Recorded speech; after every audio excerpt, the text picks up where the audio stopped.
It's my privilege to welcome you to the inaugural Joel Pedersen lectureship on Tikkun Olam and the environment. This is our way of celebrating Joel's mission, I think, of bringing science and Judaism together to help improve the world, and particularly with regard to the impacts of climate change. I'd like to acknowledge first, though, some special guests. Joel and Carlene's son, Corey Pedersen, and his wife, Bree, and I think maybe his oldest son, Kyle, are on Zoom as well. Both Corey and Kyle grew up in Madison, along with their brother, Trent. I got to know Corey particularly well because he was an undergraduate research student in my research group on campus. And I can tell you with deep affection that the apple does not fall far from the tree. That Corey is, when Corey was here, he was president of a Just Brew Coffee, a collective whose profits go to alleviating slavery around the globe. I also want to point out 4 people who worked so tirelessly with Joel and Carlene when they moved to Baltimore. As Joel became incapacitated in his battle with brain cancer, from which he died on June 29th of last year. I think they're all online. I wanted to point them out. Zev Rosenzweig, Howard Fairbrother, Karsten Prasse, you can see them right on the screen here, and Bob Hamers, who's at a conference away today. I wanted to thank you all for all that you have done and all that you are doing for Joel and his students, and I think many of the students are online as well. And thank you so for all of your compassion and selflessness in helping Joel and Carlene during that very difficult time. As many of you know, Joel was a really renowned environmental scientist whose work focused on sort of the biological implications of chemicals and nanoparticles in water and on our body. But this lectureship is not about Joel as a scientist, but rather his impact on all of us at Temple Bethel. This lectureship is sponsored by Torah Study and by the Environmental and Climate Change Action Team. And we miss Joel very much for all his interactions and all of his wisdom and enthusiasm and joy. I wanted to tell you 3 stories about Joel and how his wisdom and enthusiasm came through. I first met Joel in Torah Study. It's a raucous, anything goes get together every Saturday. This is an advertisement. Saturday morning at 9 a.m. in person and on Zoom, where really we discuss everything that happens, led by really phenomenal Torah Study teachers. So you are all, of course, welcome to join us. You know, when we begin Torah Study, we recite a prayer in Hebrew, and the last 3 words of that prayer, really to focus us, I think. The last 3 words of that prayer are Lasot B'divrei Torah, to engage in the study of Torah, not to recite, not to pray, but to confront and challenge the words of the Torah, their meaning for us today. It's really, you know, a dissection from a single word to a total immersion in dilemmas and issues that confront us globally today. Joel is a master of Torah Study, I think, searching for connections between the words of the ancients and the dilemmas that face us today and what is demanded of us as human beings today. This was particularly true of Tikkun Olam, I think, of our desires to repair and improve the world. Joel had a wonderful. Am I too far? Maybe I'm together. Maybe. I'll make sure I'm muting everybody. This one. Okay. I think I'm okay. I think I'm okay. So Joel had a wonderful ironic sense of humor. You have to get it to know him very well to see that come through. What you saw immediately was just a tremendous compassion and a profound sense of decency that I think came from deep within his soul. When Joel talked about climate change, he spoke of mass migrations and overwhelming hunger and thirst And for those who are most affected, but least equipped to deal with it and least contributing to global warming. Joel would often ask, how do we as a civil society respond to these crises and help those around us? Really, it was this passion that motivated this series. 2 years ago, Marta Karloff, who is here, founded the Environmental and Climate Change Action Team, and Joel and I immediately joined it. We were thinking about what to do. Maybe we'd have read a book and discuss it among the temple, but we didn't really know what to talk about. But Joel knew in about a millisecond. He recommended a book for us. We Are the Weather, Saving the Planet Begins at Breakfast. This is by Jonathan Safran Foer. It's a fascinating book about the impacts of agriculture on climate change, and it certainly influenced the way we're here today with our napkins and food that we're serving. But for Joel, it was more than that, and I think that's why he chose it. It's really also a book about what it means to understand something so foreign, the impact of our own daily meals on the future of the planet, and what it means to believe so fervently that in the face of implacable inertia on our own parts, we choose to act. It means, I think, to Kuno Lum, to help repair and improve the world. Joel's unfortunately too ill at that time that we actually had this meeting, that he was unable to attend. But he communicated to us a lot of the ideas, and we thought about it the whole evening, what Joel would want us to say. We Are the Weather literally became We Are Joel for that evening. It was a wonderful discussion. My final story relates to an event about 3 years ago. Joel and Steve Olson and Linda Rivitz and Art Wallman and others got together to dream up a way to explore, I think, the implications of Judaism on a global scale. We created a short list series called Conversations on Global Crises, Voices of the Madison Jewish Community. Actually, I thought that was a pretty good title. The first session was given by Linda Rivitz, who is our Zoom master today. Thank you, Linda. Linda was Wisconsin Secretary of Health and Social Services and a member of the School of Nursing. And this occurred during the pandemic. So she spoke to us of reflections on the COVID pandemic from the perspective of an expert really in public health policy.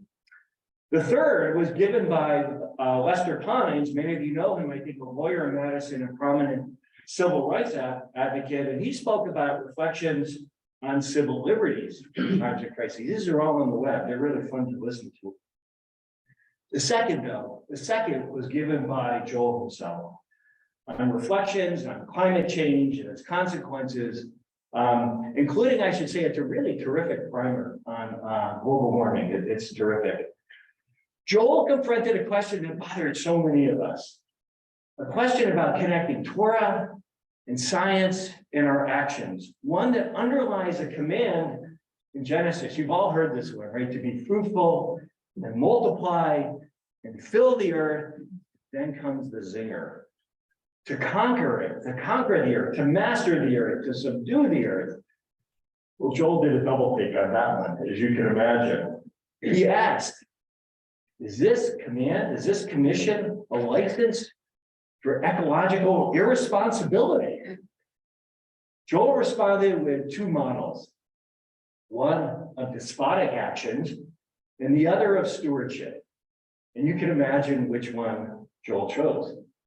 Joel states in the lecture that you can see online, we do have dominion over the earth. Our actions are affecting the earth globally, and our future has been placed in our hands. In a sense, Joel is saying we are all tikkun olam, commanded to do our utmost to repair and improve the world. And so it is with the greatest pleasure that our inaugural lecture lives that command. Jamie Schauer is among the most renowned environmental scientists on the planet. He is the director of the Wisconsin State Laboratory of Hygiene. He's a leader of our COVID testing efforts.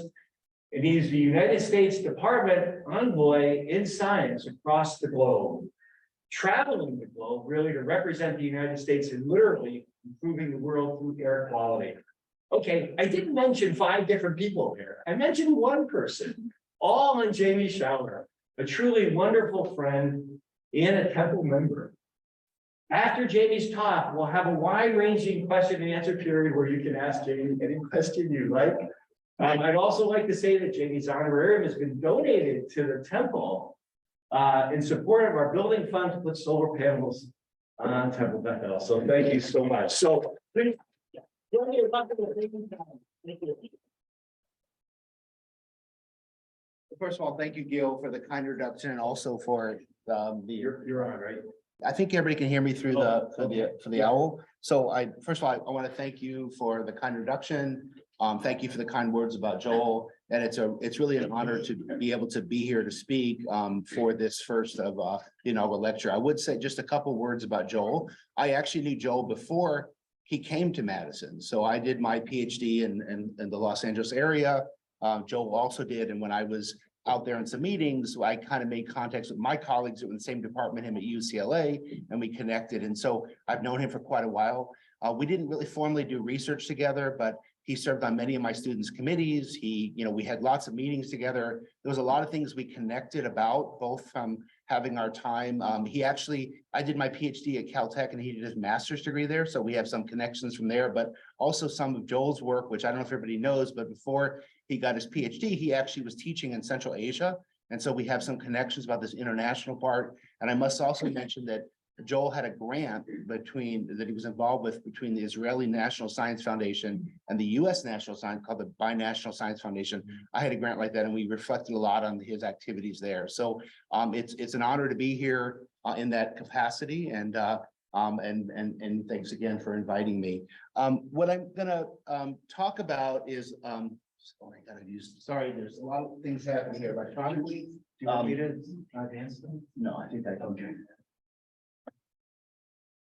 So what I'm going to do is I'm going to tell you a little bit about my background, sort of how I got to this point of things that I'm doing. I'm going to tell you a little bit about air pollution and sort of the global impacts of that. And I am going to be focusing most on air pollution. There's a lot of connections with climate and other sustainable development issues. And we'll talk briefly about that, but I am going to focus on air pollution, but I'm happy to answer questions at the end more about that. I'm going to talk about my role as a science envoy. So this idea of science diplomacy, I think it's a really interesting opportunity. I've been very fortunate to connect that. And I'm going to talk about some examples of projects I've been involved with that sort of really speak to this spirit about our connection globally and how we can make a difference. And there's lots of intertwined aspects throughout my life and things that I've been involved with. So with that said, to start out with, I guess I have a collage of pictures here. I want to tell you a couple things about me, about my past. I actually grew up, I was born in New York, but I grew up most of my life in North Carolina. And when I was in North Carolina, I was very involved in a Jewish youth group called Young Judea. And I did spend a summer in Israel, but I also spent a year there before we even knew what a gap year was. That's the term people use. I took a gap year in 1981, 1982, and I spent my time on Kibbutz Keturah on the Arava. And ironically, at the time now, this actually is a center of environmentalism, also pluralism, and many of my friends were the ones who founded that. Obviously, that had a huge impact on my life and things that I did, both from an international sort of pluralism connection point of view, things that I did, and actually even affected my sort of career being more engaged internationally. I actually came back and got a degree in chemical engineering and in Colorado. And eventually the second picture there up in the middle is actually an oil refinery in Ulsan, Korea. It's actually a petrochemical complex. I spent about 8 years of my life building oil refineries all around the world in some of the most ungodly polluted places you could ever imagine. I think we think about polluted cities today, but back in those days, actually these industrial areas, I worked in like 20 different countries. And after doing that for about 8 years, I decided to go back and get my master's degree in environmental engineering and eventually migrated to Caltech, where the picture you see is the LA air pollution problem when I was living there in the 80s. And it's interesting now that we've made tremendous progress on that, but many of the cities overseas look like that. So I was being in Dhaka a couple of weeks ago in Bangladesh and talking about the air pollution problem, reminding people that, Even 30 years ago, the US cities looked like this as well. And so I was very fortunate to be involved in the research to actually figure out the sources of air pollution in LA at the time, before we even talked about, we didn't even have regulations for what we call now PM 2.5 or fine particles, because we didn't understand the health effects, but we knew we didn't like the way that looked. And I'll explain a little bit about that later. And so eventually when I received my PhD, I moved here, and there's some pictures of my family, my wife, Diane, my daughter, Emily is here, and Rebecca, who's sleeping in today, which is fine. But, you know, the point is that there's been many interconnections in my life about sort of this international activity, the Jewish aspect of it being here. It's Emily's bat mitzvah pictures, but also our family being in Beijing in Tiananmen Square. This is a time when there were very few Westerners actually, and very few little girls. And it was amazing when we were in Beijing as to sort of this international connection where hundreds of families came up and wanted a picture of their daughter with my daughter because they had never seen a Caucasian little girl before. And so these are some of these barriers of connecting to people around the world. There's other pictures here, which I can explain, but if we run out of questions, I can tell you about the picture from Alton, Illinois, of the world's tallest man, about the Ark of Titus in Rome, for those of you know about that, and also the temple in Lhasa. So I'll skip those for now, but we can always talk about those later if we run out of things to talk about. So I guess I want to start out saying, why do we even care about air pollution? I think it's sort of self-evident, but I'm going to say the most important thing is about human health. The consequence for human health around the world, even here in places like Wisconsin, where we think the air is pretty clean, there's still consequences to human health. And that's really the big driver. But we also care about things like human welfare, visibility, material damage, ecosystem impacts. A lot of the pollutants in the atmosphere can be nutrients affecting water quality or contaminants. And then also, it's also connected to climate change. And I'll say a few more about those, but I want to show you these two pictures. This actually, the top picture is from an airplane where I was flying into the Kathmandu Valley. As you can imagine, most people want to go to Nepal to see the beautiful mountains. Well, if there's lots of air pollution there, no one's going to see the beautiful mountains. So there's huge economic issues. The picture on the bottom is the bird's nest in Beijing, where the Olympics were in 2008. And that actually is the Olympic torch burning. It actually was during the Paralympics afterwards. I was very involved, and I'll mention later about how I was invited over after the work I did in LA to help Beijing figure out how they're going to deal with their air pollution planning for the Olympics. And there's an interesting historical aspects of that. But to skip forward a little bit, I kind of want to just give some information. And I would say I'm going to try not to get caught up in the science here. So I'm going to talk about the implications of the science. If anybody would like to talk more about the chemistry or the biological pathways, I'm happy to do that afterwards, but I don't think we want to do that here today. I really want to talk about how the science is used to make change and how the science has been used for engagement. So I want to start out here by saying this is what's called from the global burden of disease. And this is sort of a staggering statistic, but about 7 million people a year around the world die of air pollution. That's a hard thing to get your head wrapped around. And, you know, I think one of the things people talk about in public health, about communicating that, you don't find many death certificates that say people died of air pollution. And what I want to emphasize is that what happens is when people are chronically exposed to air pollution, it makes all diseases, almost everything we know about, worse. So what's shown across the bottom is it talks about people dying of COPD, diabetes, heart disease, respiratory infection, lung cancer, stroke, neonatal deaths. And these happen anyway, but what's shown in the blue is the percent that are actually due to the contribution of air pollution. Did you have a question? Or Is there any way you can get the image to fill the screen? The IT folks have said we can't do that because it'll turn black. So I apologize for that. We can, so it's a little bit smaller, but they'll work on that. But what I want to show is that in the orange there is the effect of outdoor air pollution, the pictures I showed before. The blue is the effect of household air pollution.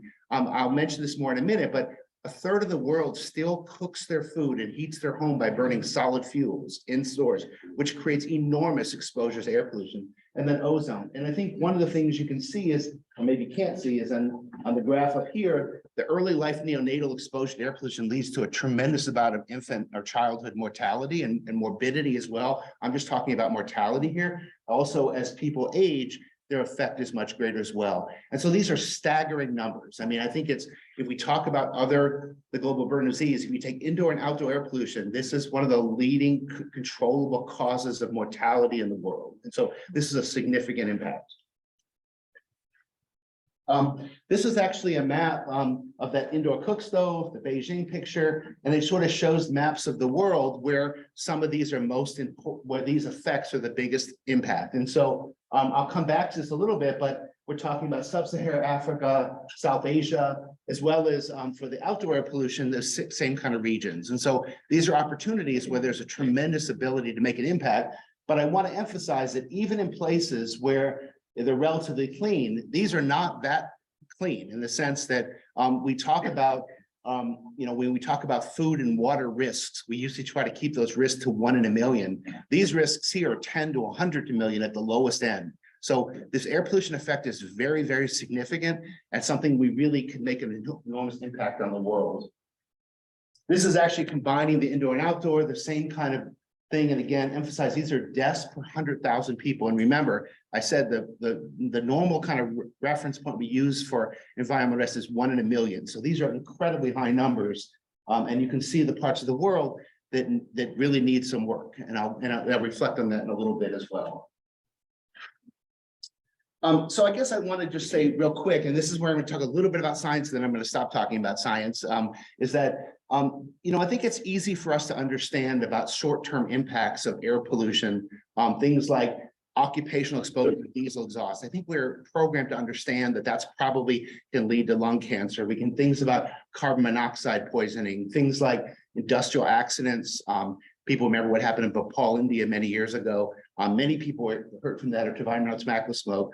But it's harder for us to understand about this long-term chronic exposure to low levels of air pollution and why that is so significant towards disease. And I want to say a few things about that real quick without getting into tremendous details of science. But this is a picture of one of the alveolus in our lungs. And what I just want to kind of mention is that the lungs are a very susceptible part to pollutants. If we were to eat the pollutants instead of breathing them, put them in our water and drink it, their impacts would be much less than breathing. So what happens is when particles deposit in our lung, they cause localized effects. We've heard of oxidative stress that can cause damage to the lung, but also in the body, this is a schematic of a macrophage, a cell that eats these particles. And the main thing I want you to know is that when it eats these particles, it sends systemic changes to the body. Just like when you have a fever or a virus, your body, your heart rate will increase, your blood pressure increase, your temperature increase. And this is that pro-inflammatory response or other responses.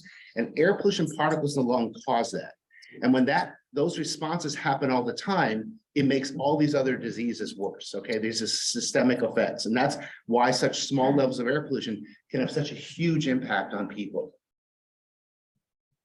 This is actually, again, just another way of saying that. What shows here, this is a little bit bigger than just air pollution, but it's shown of the diseases that from the World Health Organization, what percent of these diseases have are associated with environmental risks or environmental exposure. So I put a little red star by the ones that are related to air pollution, but it says here, strokes, 42% of strokes are related to air pollution exposure or environmental exposure. So we could remove 42% of them if we cleaned up the environment. Heart disease, diarrhea is like from contaminated water, not air, but low respiratory infections in the young. And this relates to about the interaction between air pollution and things like COVID and other types of respiratory diseases as well. But the answer is that the environmental effects make everything else much worse. And that's why there's such a huge impact of the air pollution on people. So another thing I want to mention, I mentioned about human welfare. This is a great website. I think this slide will be available. And if you go to this website, you can pick your favorite cities in the world and you can dial in how much air pollution you'd like to affect the visibility. So this is a picture of Beijing with the pollution and not pollution. And I think one thing I want to mention is that just because the sky looks pretty clear doesn't necessarily mean it's healthy. Obviously, I think we can understand that it looks really bad. It is really bad, but what that metric is for being okay. But we don't like the poor visibility. We actually laws in this country to prevent scenic vistas from being polluted. Like, for example, the Grand Canyon, if anybody's ever been there and it's like really polluted and you can't see the Grand Canyon, that's kind of a bummer of a trip. But so we actually have laws preventing that, but this is a big issue around the world as well. This is actually that same air pollution that I'm talking about for human health and visibility also causes material damage. This is actually a picture of my head, me standing at the Taj Mahal, for whatever that's worth.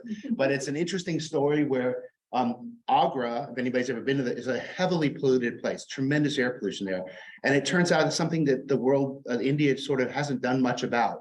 But we published a paper saying that air pollution is damaging the Taj Mahal. It's actually dirtying it and they have to clean it. And the abrasive part of cleaning it damages it.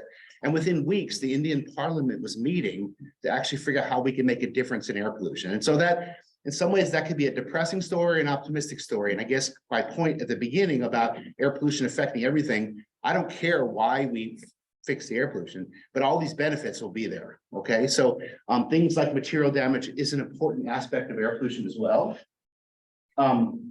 There's also issue about plants and crops and ecological. One of the staggering statistics is that in some parts of the world, it's estimated that air pollution reduces food yields by 15%. We're talking about parts of the world where we don't have enough food. This is a staggering statistic.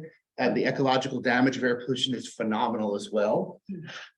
And then I'm not going to get into this complicated figure, but this is a standard picture from the IPCC about climate change. And we hear a lot about CO2 and we hear a lot about methane, and these are big important parts of climate. But I want to emphasize that the air pollution that I'm talking about, the particles and ozone, also affect climate. They have actually more effect on regional climate. We've heard a lot about weather changes, and so it's not just about the warming of the earth, but it's about regional effect, and these same pollutants are important for climate change. So again, the co-benefits of mitigating air pollution for human health can make a big impact on climate as well.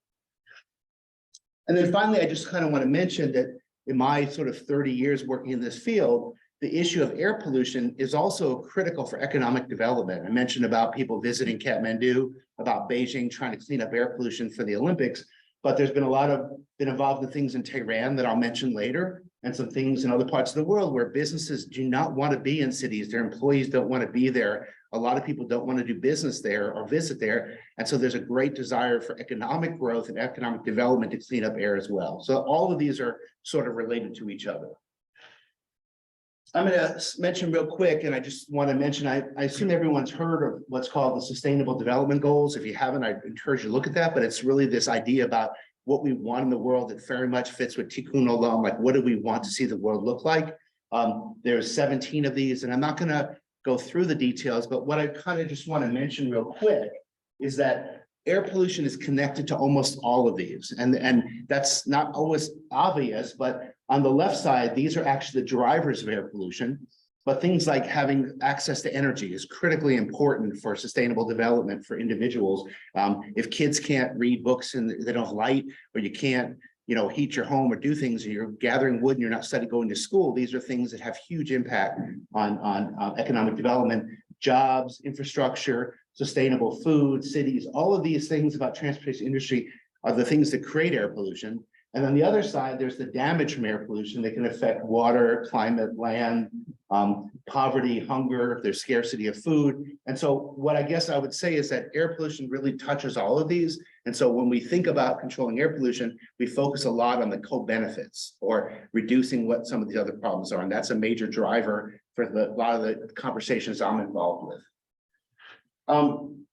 I want to skip a little bit to this idea of science diplomacy, and then I'll talk a little bit about some examples of things I've been involved with. But there's this really interesting report that I'd encourage if you're interested in this, that was written by AAAS here in the US and the Royal Society, talking about 3 types of science diplomacy. The first one is science in diplomacy, like social science, how people interact, how we do that. I don't know anything about that, and I won't try to explain that to you. The second is diplomacy for science. So you've heard about like CERN, the gigantic physics experiments that have happened in Europe, or if we work internationally to deal with things like viruses or COVID, that's like, we're actually working together. So we have diplomacy for science. What I'm going to focus on is science for diplomacy. So how we use science to engage with other groups and how we can connect across boundaries in a way by talking about science. And historically, this has been used in the diplomatic world as the term soft power. I really don't like that term. I usually like to think of this as more of a modern way of that. By using science, we can engage with people and we can actually help find cooperation and find commonalities. And that's what I'm sort of going to focus on. So from that report, there's this sort of the frontiers of science diplomacy, and what's across the top is it talks about what we think about diplomacy. You know, if two groups aren't talking or aren't working together, the issue of a disengagement so they can actually begin talking. There's open channels of communication, moving to networking, identify common interests and values, influencing negotiation and cooperation. And what's shown on the top in the blue is traditional diplomacy, how that relates. We talk about public diplomacy where the public can interact with each other. And then at the bottom, cultural diplomacy, where maybe we can share music or plays. Well, science diplomacy is up there that feeds into all of these. And I guess I'm going to talk a little bit about how my connections with groups and how we can use science to build connections, both politically through the governments, but also through people and actually ways that we can make change, not just in air quality, but much bigger than that. Okay.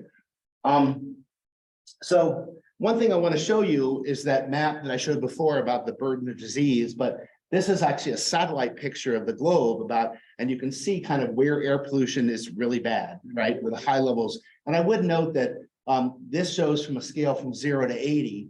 And what's, I would note that the World Health Organization has a standard for this PM 2.5 of 5 micrograms per cubic meter.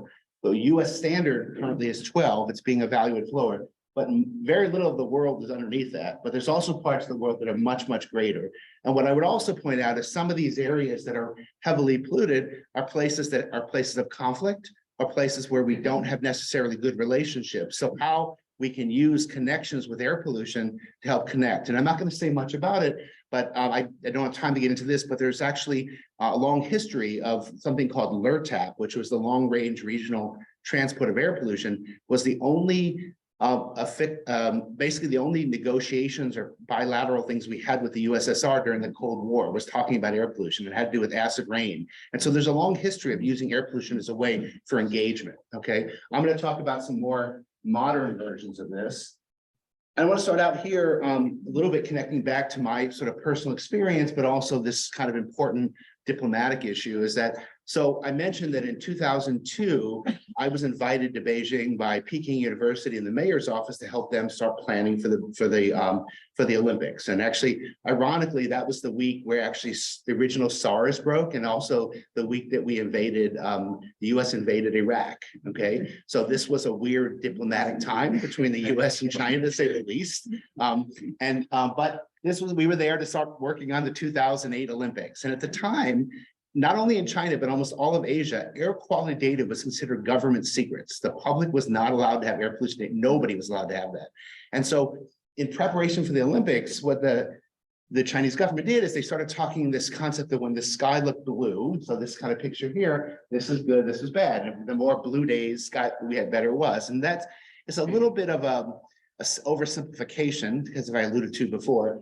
But at this point, it started, great awareness was happening with air pollution. And it turned out that some of the members of the US delegation in Beijing, and we have a big embassy there, were complaining about the air pollution and said that they had a right to know what the air pollution was, and they wanted to know what their exposure was as a US citizen. So the US embassies put this monitor in there, which is a US EPA regulatory monitor. We have these running in Madison, Milwaukee, all around the country. And they put it there to be able to tell the employees at the embassy what their air pollution was. But someone kind of figured out that actually it's against US law to share this only to the embassy. If they're collecting it through public information, they had to share this with everyone. So the US government decided we would start broadcasting this online and make everyone aware of it.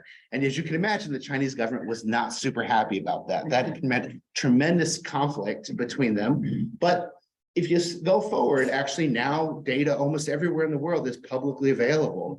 And this was a major change. It took some hurdles to get over. The air pollution actually was, for those who remember the Olympics, if you can remember the details, it was the first day was the marathon, and the air pollution was terrible, and everyone thought this was going to be a disaster. The wind shifted and the air pollution cleaned up and everybody was happy. And so, but in that time, there was some major changes that happened in Beijing, things like closing major industries, changing what happened with vehicles. There was a big driver, but it also was a big change in terms of the openness and awareness. So since that point in time, the US government decided that they would actually put monitors at every embassy in the world. And this has really been the case of South Asia, And I was actually appointed as a science envoy in 2017 for air quality. And so a lot of this was connected with my early timing. This was actually the one at the top is in Islamabad, Pakistan, where the air quality monitor was there. I visited there before they put it in. This is actually a picture of me meeting with one of the high-level ministers, telling them we're going to put this they're going to put the monitor in, not me. And actually, it was very different than the Beijing experience. They were actually pretty happy about it because it gave them an opportunity to have data. And so it turns out that this is a picture of the monitor showing how it works. I was just in Dhaka, Bangladesh, with reporters doing the same kind of educational outreach about how these monitors work. And it's kind of amazing. If you actually go on the US EPA website, you can actually get data of air quality in all these countries around the world on air pollution, PM 2.5, the pollutants I'm talking about, in all these different cities. And it's an amazing contribution because in some of these countries, there is no other monitoring. That's all there is. And so this has been something being used to actually help understand about what can be done. One of the big questions is that, which comes up in everywhere I've been. I've had this conversation in Bahrain. I've had this conversation in India, Pakistan, Bangladesh. Is the site that the US Embassy is at representative of the city? And is there differences? And so one of the things we've been doing is working on sort of these sensor networks. And so one of the projects that we have that's funded by the State Department is to set up sensors all across Dhaka to actually understand the spatial gradient and to use this data to understand what that pollution level is like and if there's certain sources that need to be dealt with. And we were just again talking with the mayor a couple of weeks ago, and it turns out that the US Embassy is pretty representative of the city of Dhaka. And so one of the next steps is to figure out what are the solutions, and I'll say that in a minute. But it's interesting, these networks. There's a new network that's being set up in Madison. And so the same kind of idea where we're talking about more public engagement in the state of California, there's actually a law that every citizen has a right to know what their air quality is in their neighborhood. There's actually networks like that. So the world is changing a lot, and how we use this data.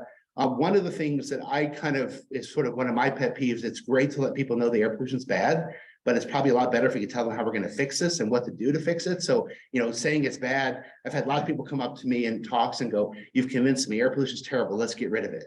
But actually the question is, what are you going to do? And how do we move forward from here? So one of the things that we're doing in Dhaka, and I'm not going sorry, I forgot this slide was in here. This is actually just a quick analysis where one of the things we can do with this real-time data is say how much of this pollution is actually local, which is shown here in the green and the purple. There's two versions of local. There's regional, which is actually transport into the city. So one of the interesting questions, if you're sitting in Lahore, Pakistan, and Delhi, it's really easy to blame that pollution coming from somebody else, from another country, transboundary. We like to blame our air pollution problems on Chicago. That's probably more warranted than some of these other points. But the point is that's easy to do that. But this kind of analysis tells us how much of it is local, how much of it is regional and how much of it is actually very neighborhood oriented. And there's sort of a lot of going on in cities around the world trying to do that. But at the end of the day, that still doesn't fix the problem. It tells you a little bit where it is. What we're very focused on is this idea of figuring out the contribution of different sources. These are the sources in Dhaka. There was unfortunately a scientific paper that was published about 10 years ago that said all of the air pollution is because of brick kilns. This picture kind of on the left in the middle. Now those are horrible and it's terrible, but that's not the only. All these pictures are real. And so one of the things that I kind of work on scientifically is this idea of source apportionment, where we actually quantitatively determine the sources and then develop the policies to control that. And I'll mention that in some of the other studies, but we actually are doing this in Dhaka right now, and we're going to be planning going back in the winter to help them understand more about what the strategies are to make actual improvements. That's really where we can make a difference. I'm going to mention another interesting project that connects a lot to things we're talking about. There's actually a program called the MERC program, the Middle East Research Consortium, and it's funded by the USAID that funds collaborative research between Israel, Palestine, and Jordan. And I was fortunate enough to actually be a science advisor for an air pollution study that actually covered that region. So it was with Al-Quds University, the Arva Institute of Environmental Studies, which actually is based in the Jordan Society for Sustainability. And we actually set up monitoring sites in 11 cities to measure this PM 2.5 pollution I talked about. We did source apportionment and sort of give guidelines about what could be done to control the pollutants. And so here's actually a map of the cities. cities we worked in. And what's interesting, I'd like just to note is that, you know, we think about air pollution sort of in my past, Beijing or the LA basin. This whole thing could fit in the LA basin. It's of the scale. And so we're interested about the gradients across these areas and what's going on. And of course, this was a time where still there's tensions, but we're using science to connect to people that probably wouldn't otherwise. I don't think I'd have these experiences if I didn't. And likewise, it's just an amazing thing to be able to bring people together to work on something like that. Without getting into too much of the science, what we focus on is the composition and where things are coming from. And without getting into a lot of details, the colors at the bottom, red, blue, and green, which is sulfate, nitrate, and ammonium, is a regional pollution. In other words, everyone's sort of in this together. And the other pollutants are sort of a little bit more localized. And so what we did is we determined what these sources are, how things should be looked from a transboundary point of view, a local point of view, but begin the sort of not this to blame someone, but to find engagement of how we can work together. I think it's pretty well understood that in addressing these issues, not only do we need to work on the sources, but we need to have this bilateral or these multilateral connections. If it's in Europe, if it's in Asia, the Middle East, the same thing. I'm involved in similar conversations in the Gulf area right now, Gulf of Arabia, about the same thing, about transboundary issues as well. A couple of quick things I just want to mention about this is that this is a little bit about the science, but a little bit, you know, just a sort of a natural thing. One of the interesting parts about working on air pollution in this part of the world is there is sort of this perception that the air pollution is all natural. It's just dust, you know. So like if you go back a long time ago in LA, they would say that fog was just the fog that LA had forever, you know, was there before people showed up. That's not true. This pollution is not all because of dust, or maybe it's a lot because of dust, but the dust isn't natural. So we did some work showing about trying to understand about the different sources. And it turns out this was actually during the Iraq War, where actually there was tremendous building happening in Amman, in Zarqa, which is a city outside Amman.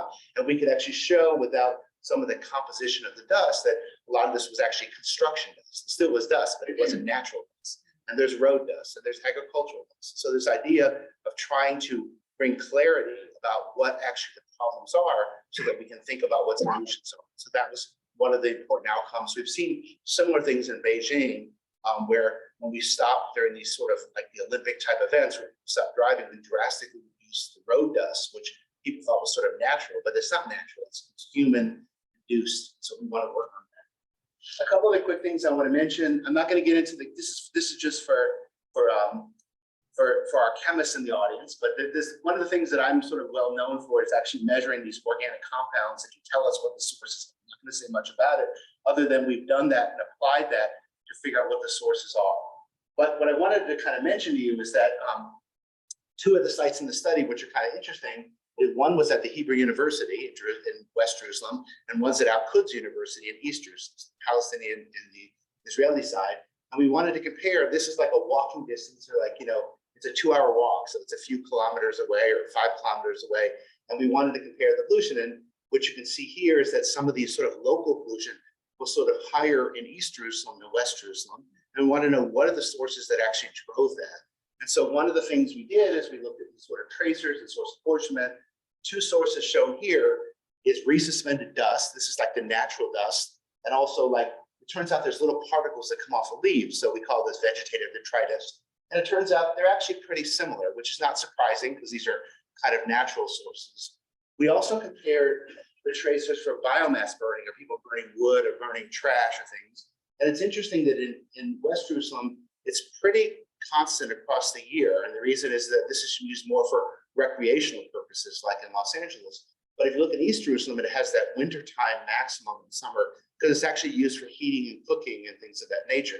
So this sort of makes sense as well, the difference. So on average, they're similar, but there's some different issues about usage of what we can actually see in the data.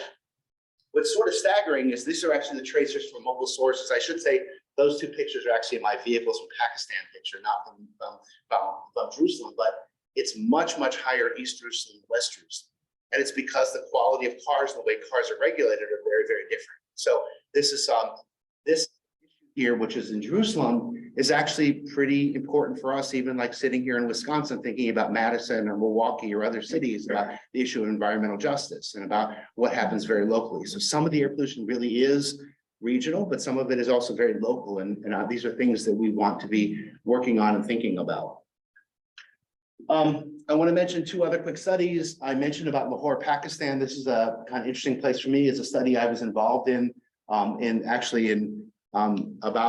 I guess it's been about 15 years ago. And it was interesting that during the study, I was planning on going there, but because it was funded by USAID and there was a lot of sort of turmoil happening there, I was US government not to go there. So I didn't get to go there. But then flash forward 14 years later, I went there as part of my role as a science envoy.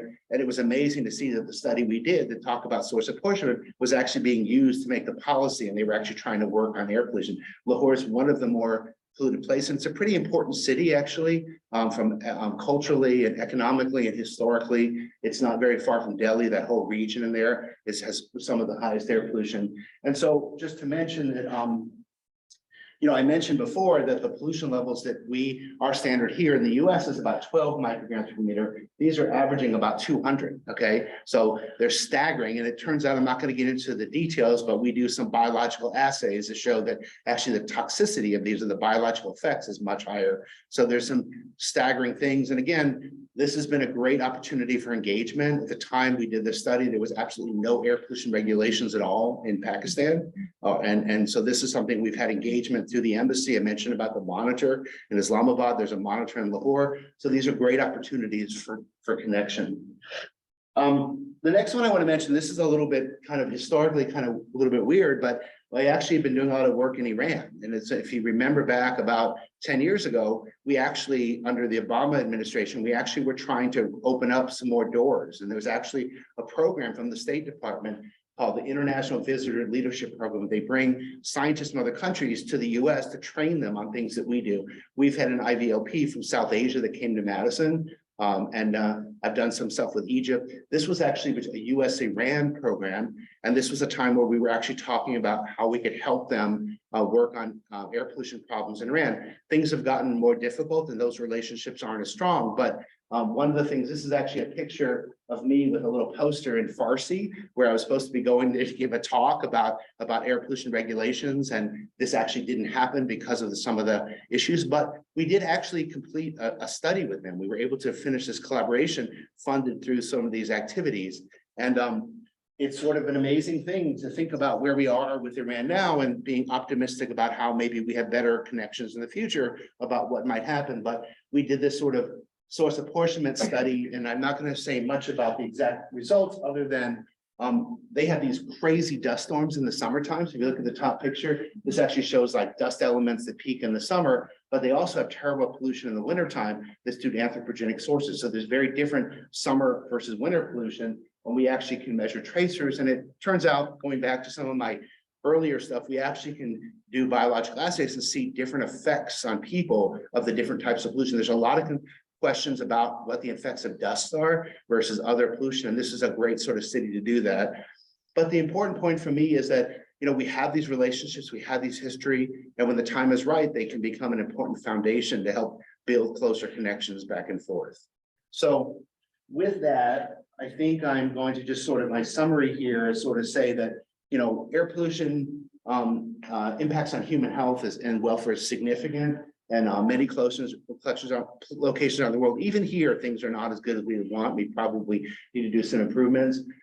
There's a great need for capacity building and technology transfer around the world. Collaboration on air quality monitoring and opportunities for this sort of bilateral, multilateral relationships at a government level, scientific level. There's a lot of talk about sister cities, like how can we help our sister cities overseas to solve the problems that we're solving.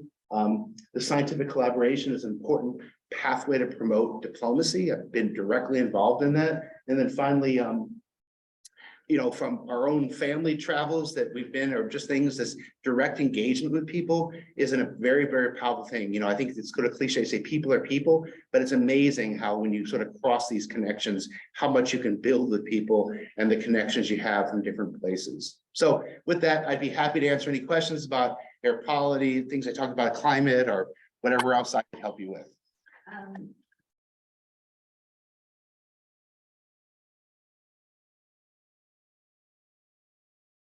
One quick thing, I know they can't hear your voice. So, the mic, will they be able to hear that? Well, I think if it's projected, they might Okay. be able to, but Jamie will repeat the questions. I just want to say that was Fantastic. I don't think anyone wanted you to stop. So, first question here, and then we'll monitor the chat as well. My question is, and you answered it really as soon as I finished thinking about it. Well, It's on it. It's on, you're okay. towards me like this. Yeah. Did part of the research have human to human conversations about family health? Did you sort of trace people's family histories to also kind of echo the pollution going up and down? Yeah, so there's maybe a way of answering that is that one of the things that's very sort of complex, but is very important in part of my communication. There's a sort of a subtle difference between population or like, large scale public health and individual health. And it's very difficult to extrapolate, one person does this and they're exposed to air pollution, that's the outcome. If we have 1 million people that do this, we can predict. And so a lot of this research is very focused on that, what you said, but not about this individual, more about many people. So like when I was at the embassy, part of my discussions are talking to the staff about what it means to people. And it's normal. People want to know, what does this mean for me? And I always tell them, you have to go talk to your doctor because everyone's different. If one of the things scientifically, when we do experiments with animals, which I know is controversial, but if we do experiments exposing mice, say, to air pollution, if we take 1,000 cloned mice and give them the exact same diet, the exact same exposure, the outcomes are very different. And so this is sort of like a risk assessment. We really don't have the data or the knowledge. People are too complicated. The exposure pathways are too complicated. Their history is too complicated, but there's no question. This is about how does this mean for public health? So how many people in DACA is this affecting as we move forward? Thank you. Just want to say that anyone online can submit a question to chat, and we'll be happy to read it out loud. Other questions, yeah. Jamie, excuse me, familiar with Paul Farmer, who did research in, I think, Haiti, and where you need to solve other problems, economic problems, for example, that would be a huge impact on air pollution. Is there any effort to solve the surrounding problems? Yeah, so I see them as totally integrated, right? They're not separate. And one of the things that we always talk about is there's been historical sort of retrospective reviews on air quality regulations and economic impact in the US. And it turns out if you count the human health benefits, the Clean Air Act is the most economically positive legislation ever made in the US. Okay, if you don't want to count the human health impacts, there's still economic benefits because of the growth of economic activity. One of the things that I'm a big believer in is that there's sort of this perception that air quality regulations are going to cost money, but there's many opportunities. If we're talking about electric vehicles, or we're talking about solar energy, or we're talking about energy efficiency, there's many opportunities for the entrepreneur to make a tremendous amount of money. And so we need to carve this out as saying that there are economic wins. And, I can tell you that when I was a graduate student in California, when they were talking about air pollution in the early 1990s, California passed a law to make, say, a certain number of electric cars were needed. And that law was not the right time for the right place, and that law was actually rescinded. But now maybe technology's moved and there's an opportunity where there's a lot of money to be made in electric cars. So I think the issue is that they're closely related, and we need to be careful that we're not passing regulations that are at the end of the day going to be too costly. But I assure you that there are pathways forward that can, when we talk about international trade, when I was working as an oil refinery days, I was building oil refineries in countries that made very clean fuels, and they made a lot of money exporting those fuels, right? So there's many win-win situations, but the economic part of that is critically important. Nothing here. This was terrific. Thank you so much. You pointed out how you need the data in order to understand the problem and how some of the solution is local, but the problem clearly doesn't know national borders. How is this effort being implemented at the international global level, the United Nations, World Health Organization? What are those organizations doing? Do they have any power to have some action? Yeah, so that's a really good question, a really interesting thing. There's been tremendous environmental related to sort of global treaties, like I mentioned about LURTAP and the acid rain, the Montreal Protocol that dealt with depletion of ozone, things like there's a Minamata Convention now dealing with, with mercury. We'll see how that works out.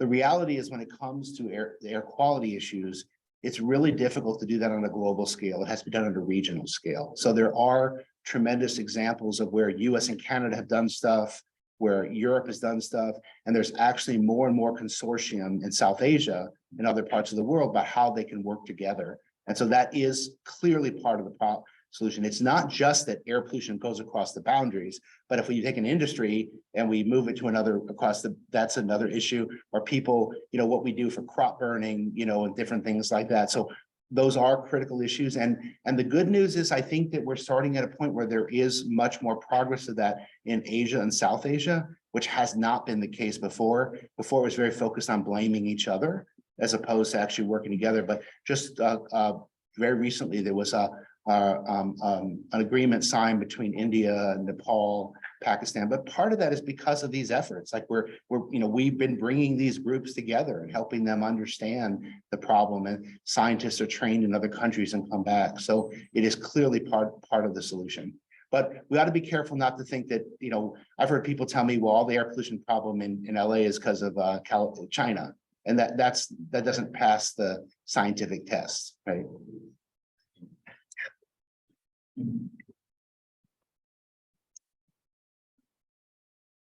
Well, thank you. It's a very interesting morning here listening to you talk about air pollution. And maybe 40, 50 years ago, acid rain was a really big deal. And you talk about cross-border kinds of things where the coal-fired power plants of the Midwest were raising their stacks up to 1,000 feet so that their pollution would end up in along the East Coast, particularly the Northeast. Is that still an issue? Yeah, that's a great question. So it turns out I actually, here at the University of Wisconsin at the State Lab of Hygiene, we run the network called National Atmospheric Deposition Program that is the long-term acid rain deposition network. So actually, and I'm actually going to Japan in 2 weeks to talk about that.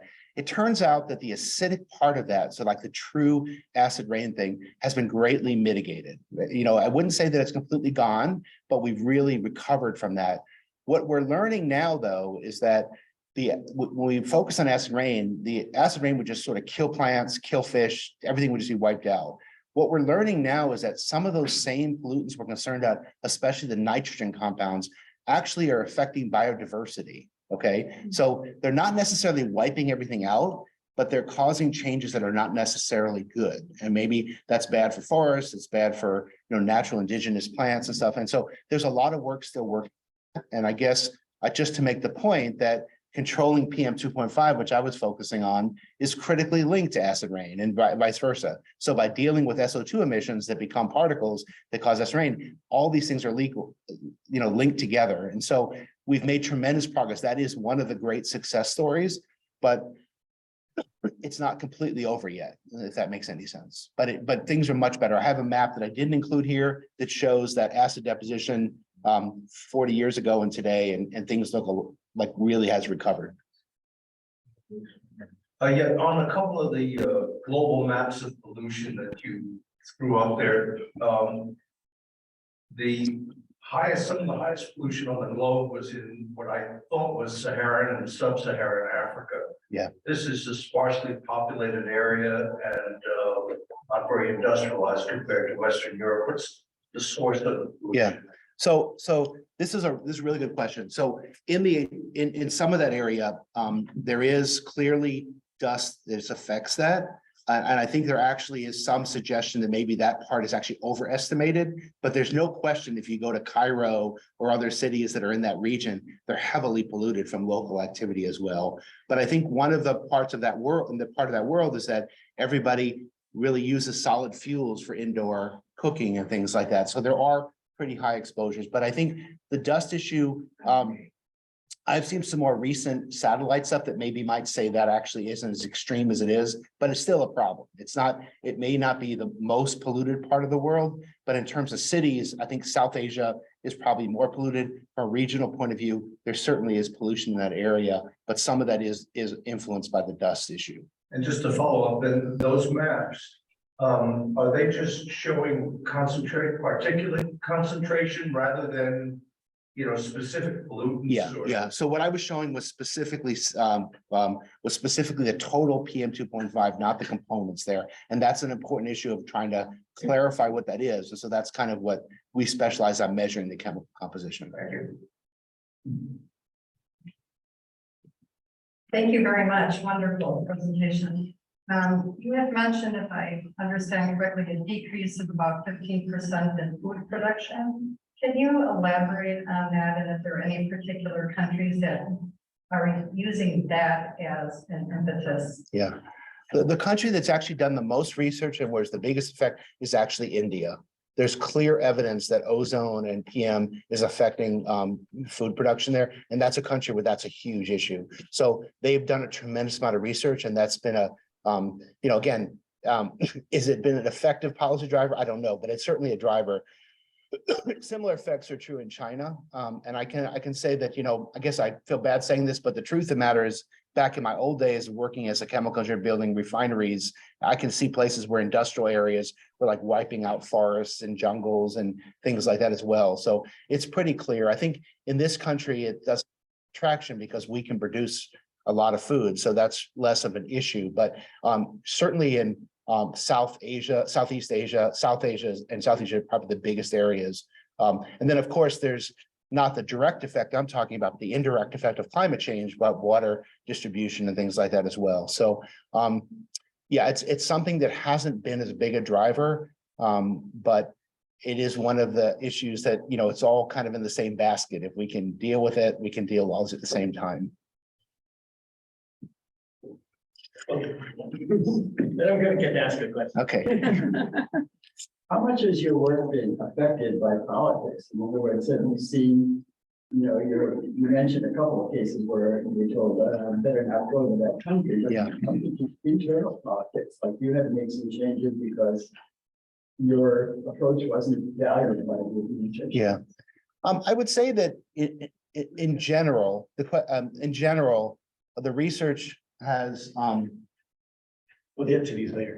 in general, the research continues independent of the politics. How it affects change really depends upon when the politics are ready for that. I do say, this is sort of half jokingly, half somewhat sarcastic, but I was on the EPA panel prior to the pandemic to actually look at the PM 2.5 standard that actually was trying to revise that. And under the Trump administration, it was decided that academics like me have self-interest, because if we actually would say air pollution is much worse, so we get more research fund. And I was actually fired from that. It was the only job I've ever been fired from, was being on the panel. But so there are things that affect, but in general, sort of my point about Iran is that we move forward and the stars have to align right to actually take political action. But in many ways, I've not been in many places where this was sort of shut down. There's been some cases, but in general, a lot of this is air pollution is something where there's consensus we don't like about it. What you do about it might be more controversial. So I think understanding things has been, you know, people, was a joke a long time ago, and I don't think we joke about it anymore or say this much, but they said, like in the 70s, 80s, if you didn't like an environmental problem, just tell everybody you're going to do research on it for a long time. That was sort of like the government, but I think that's less true today. So I think it's, I think that the politics affects when action can take it, but less affecting the research and the engagement. There are two questions online. I think, Jamie, you spoke to the first one. Outside the science communities, how much resistance is there against the work you have been doing? That's a really good question. And I would say, I think very little. So one of the things, I've been involved in a lot of things that say maybe industry, other groups didn't like. But when you present data, here's what I did, here's what I published, here's scientific fact, people are usually pretty quick to get on board. Most groups, when there's data is not available, you know, then people tend to have more resistance. But once there is real data, Now, sometimes, people may say, why don't you work on this problem instead of that problem? So that there's some reason, but I think generally speaking, my experience has been both internationally, nationally, and locally, that once we have real data, the conversation changes. When you have a hypothetical conversation with no data, you can have lots of opinions, but once we map data together, we can sort of move forward, is my sense. And Joanne asked another question, is there much interaction between the kibbutz Arava and kibbutz Lotan? Are there any other kibbutzim working on environmental innovations in Israel? I would say that my knowledge on that probably goes back 30 or 40 years, so I'm probably not the best person. I'd say I have visited Lotan when they first were getting started, but this was like, in the, I guess in the 80s, actually. So that's a long time ago now, but I think there are things, and I guess maybe that'd be I know some great people that maybe could be a speaker in the future about that, Okay. but I'm not knowledgeable enough to know for sure. David, I did want to ask you one question. This notion that 7 million people die prematurely from indoor and outdoor air pollution every year is, as you said, is staggering. It's almost unimaginable. Right. We, in COVID times, the world reacted so strongly and aggressively, but that number of people that have actually died from COVID is small, particularly integrated over decades. How is it that the world can respond in a way to air pollution in the way we responded to COVID? I mean, to be very cynical, and again, I'm just telling what I've heard. It's a question. I mean, I hate to say this, but I think that's a question of who's dying, who's being affected, who pays the price for change. I mean, there's a famous epidemiologist from Berkeley who passed away a few years back, but when the original SARS came out, he was very critical about how people don't worry about influenza, don't worry about other things because they affect different groups. But SARS was affecting people in the middle of their life, the business people traveling and stuff like that. So I think the cynical part of it is that it's about who's affected and how we, kind of look at those lives and who controls that. I think the question is, how do we fix that, right? And I think the question is, there's been a lot of talk at the World Health Organization about how do we get this message out more? And I think some people say we need to be talking to medical doctors so that they're bigger advocates for clean air. I think one of the other challenges, we talk about how much money we spend treating people with disease versus preventing disease, right? And so, if you're talking about you want to prevent some of these diseases, well, clean up the air pollution, you'll prevent a lot. But that's different than, who's responsible for that? How do we make these connections? And so the science is fuzzy. I think people also said it before that we don't see a lot of death certificates that say you died of air pollution, right? So if you die of, something else, then you kind of say, well, let's treat that disease, but maybe we really want to get back to the root cause of dealing with it. So it is a big challenge, and it's something we got to work on. I mean, yeah, it's for 3 years of my life as a director of the state lab, all I worried about was COVID, right? And I was like kind of relieved to sort of get back to dealing with air pollution problems now, and it's a weird balance of things. And I wish I could say I had an easy solution or easy answer, but it is an important question. And I think it's about how we look at inequities, how we look at disparities, how we look at health outcomes, who are the people affected by air pollution, and it's about access to healthcare. All of these things are truly connected. Do you see more cooperation now than? I think there's a greater awareness now, and we'll see how things go.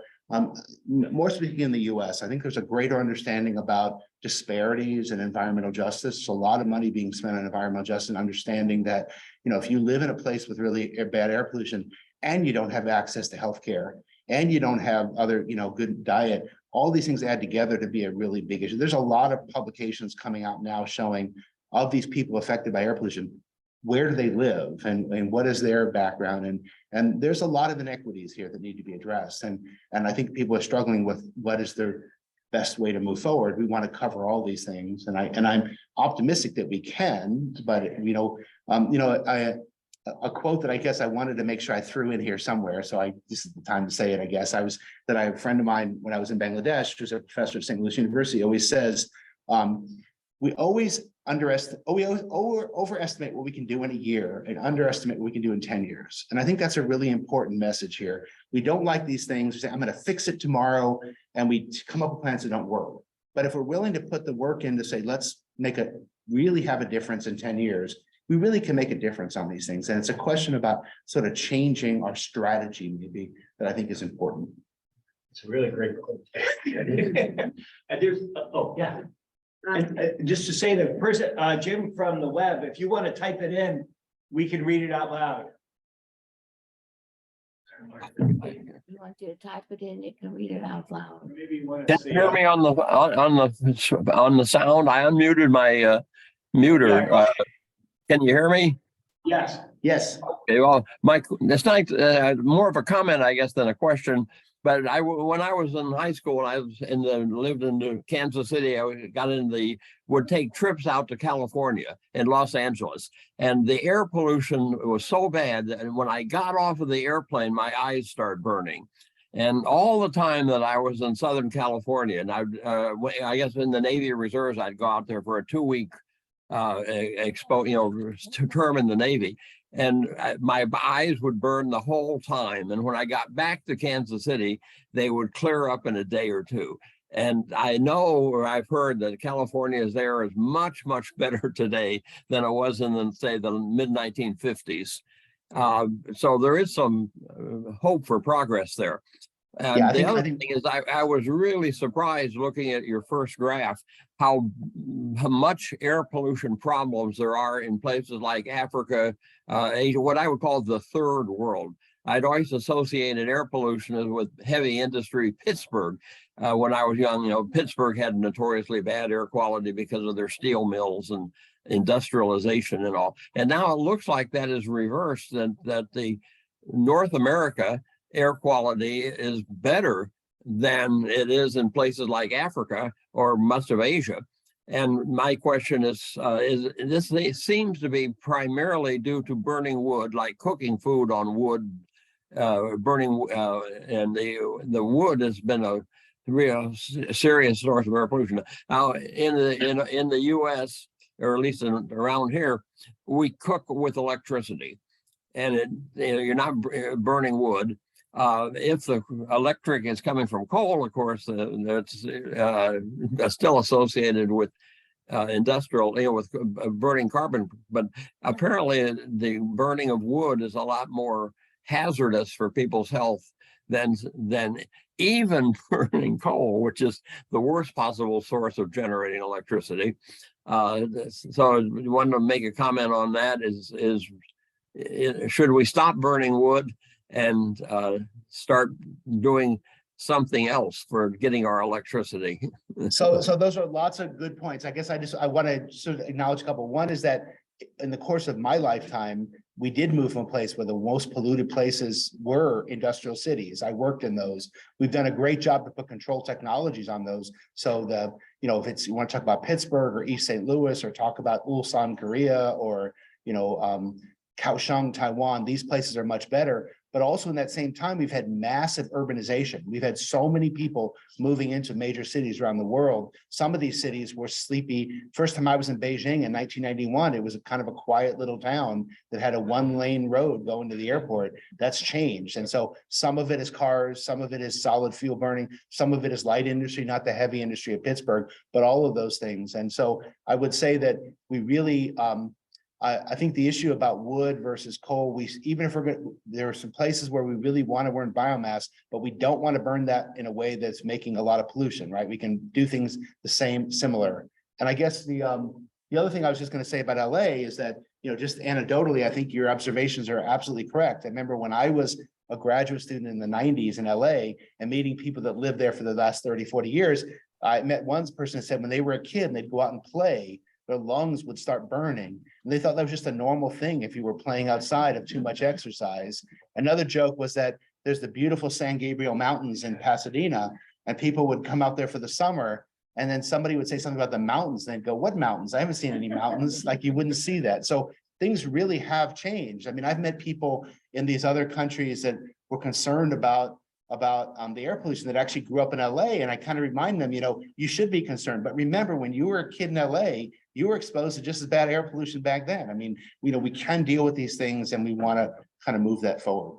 So last question from Barda. So fossil fuels, right? some people say we should leave it on the ground, right? Stop taking out, and that includes, of course, even burning wood, et cetera. So how much air pollution that is damaged, I mean, how much air pollution is actually due to the bad burning of fossil fuel? Because clearly there's a gamut, right? So I think there's competing, I like to think when there's things that are easy win-wins, we do the right thing. Sometimes there's balancing things that we have to balance. And so one of the challenges, if you live in a part of the world where people are burning wood or burning stuff indoors, the solution to prevent the air pollution exposure is to give them clean fuels, right? And so there has to be some kind of investment in giving them clean fuels in the short term with the long term of going to renewable fuels. I actually have published this paper. This is the only reason I wrote the paper is I had this graph that I love that shows a ratio of the average the per person CO2 emissions in that country relative to the global average versus the concentration of PM 2.5, and I'm talking about here, to the World Health Organization standards. And the world divides into 4 parts. There are countries that have tremendous air pollution, and their CO2 emissions are like, 10 times lower than the average of the world. I would argue we should let them burn, we should encourage them to burn clean fuels, and they can increase their CO2 a little bit. There's other countries that have huge CO2 emissions and huge PM levels, and they need to work on that. But there's also countries that have huge CO2 emissions and low air pollution, like here, that we need to work on that. So I think we want to be careful that we're balancing the need of improving health in people with the climate issue and making sure we're putting the sequence of those in the right way so that we're optimizing the benefit. But when people tell me their purpose and mission is to completely ban all fossil fuels, I tell them you need to walk through the streets of Kathmandu or of Dhaka and see how people live, and to tell them you need to tell them to keep burning coal in their home, and watching their kids with having respiratory disease. I'm not sure that's the ethical thing to do here. So we need to be careful. We want advanced solar, we want advanced renewables, but there's been tremendous improvement in birth outcomes and child mortality, child health in places like Bangladesh, because they have put in electrification to homes so they can have clean fuels. So these are things we need to work hard on. Those are not easy solutions, but we need to make advances in both. If that makes any sense. Thank you.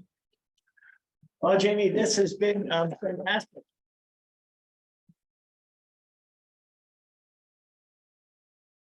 I just want to say you're an exemplar of Tikkun Olam and the environment, and it's just wonderful to have you as the inaugural lectureship in the Joel Pedersen Memorial Lectures. And I'm hoping that this is just the first, a great beginning of many lectures in the future. So Thank you. Thank you again so much for coming.